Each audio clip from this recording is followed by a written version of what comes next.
Hello, ഇന്ന് എനിക്ക് ചെക്കപ്പുള്ള ദിവസമായിരുന്നു കേട്ടോ. 8 months കംപ്ലീറ്റ് ആവാറായി. അങ്ങനെ നമ്മൾ ചെക്കപ്പ് കാര്യങ്ങളൊക്കെ കഴിഞ്ഞ് നേരെ പോകുന്നത് പെരിന്തൽമണ്ണ ഇപ്പോൾ ട്രെൻഡിങ് ആയിക്കൊണ്ടിരിക്കുന്ന ഒരു സ്പോട്ടിൽ. വേറെ എവിടെയല്ല, നല്ല ചോറും മീനും കിട്ടുന്ന പെരയാണ് കേട്ടോ. കുറ്റിപ്പുറത്ത് ചോറും മീനും പോലെ ഇനി വൈറലാകാൻ പോകുന്ന നമ്മുടെ പെരിന്തൽമണ്ണയിലെ ഒരു സ്പോട്ടാണിത്.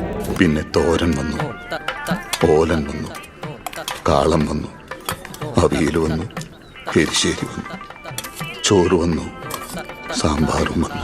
നല്ല കരിമീനും കാളാഞ്ചിയും പ്രതീക്ഷിച്ച് പോയി ഞങ്ങൾക്കന്ന് അത് കിട്ടിയില്ല കേട്ടോ. അതുകൊണ്ട് ഞങ്ങൾ ചെമ്മീൻ റോസ്റ്റും അതേപോലെ പൂമീനും വെച്ച് അഡ്ജസ്റ്റ് ചെയ്തു. കരിമീനും കാളാഞ്ചിയും കിട്ടിയില്ലെങ്കിൽ എന്താ, കിട്ടിയ ചെമ്മീനും പൂമീനും നല്ല ടേസ്റ്റ് ഉണ്ടായിട്ടോ. നല്ല അടിപൊളി മസാലയൊക്കെ ആയിട്ട് നല്ല ഫ്ലേവർ ഉണ്ടായിരുന്നു. അങ്ങനെ കഴിച്ചുകൊണ്ടിരിക്കുന്നതിൻ്റെ ഇടയിലാണ് ഈ ഒരു മുതൽ വന്നത് കേട്ടോ. എൻ്റെ എപ്പോഴും ഫേവറേറ്റ് ആയിട്ടുള്ളൊരു സാധനമാണിത്, മാമ്പഴപ്പുളിശ്ശേരി. നല്ല അടിപൊളി ടേസ്റ്റ് ആയിരുന്നു കേട്ടോ.